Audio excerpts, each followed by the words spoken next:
Life is made to order. It's not a buffet. If you'd like to hear the rest of my takeaways from the last decade so that you can use it to make your next decade the best, keep watching. Alright guys, today is December 31st, 2019. It's the last day of the decade. And if you're anything like me, you're really excited for what 2020 has in store.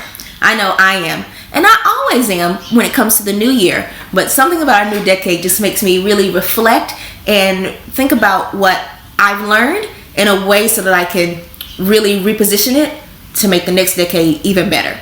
Alright, so you've already heard my first and biggest takeaway of the last 10 years, which is life is made to order. It's not a buffet. So what does that mean?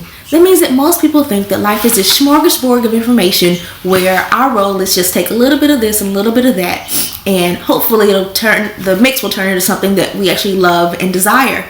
In reality, that's not the case at all.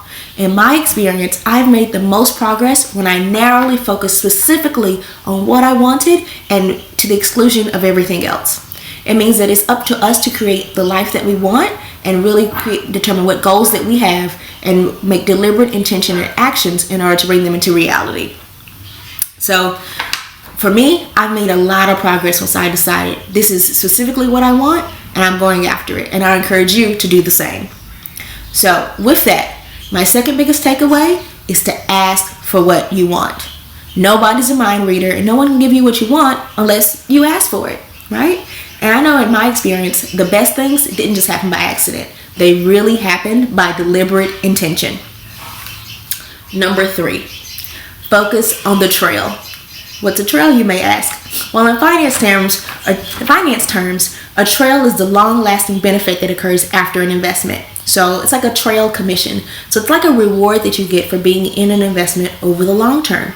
So for me, if I focus on the attributes and the accomplishments that don't just have an immediate benefit, but a long-lasting, recurring or residual benefit, those are the ones that are the most meaningful and have been the most meaningful for me. So those are things like academic accomplishments, like a PhD, because wow, I mean, I just feel so confident going into a room saying that, hey, I'm a PhD holder. Or investing in income-producing real estate because, you know, that month-over-month, year-over-year income, you make a decision one time and you reap those benefits for many years to come. So for me, really focusing on the trail has been a key to long-lasting success.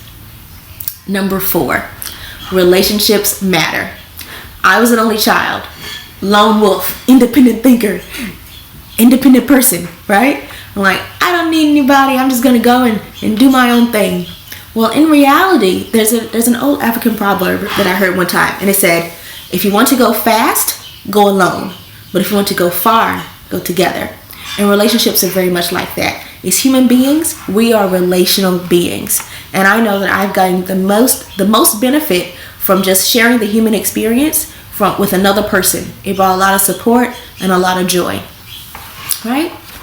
The last one that I think I would be remiss not to mention is that self-preservation is of utmost importance. I remember as a girl, my mother used to always say, self-preservation is the first law of nature.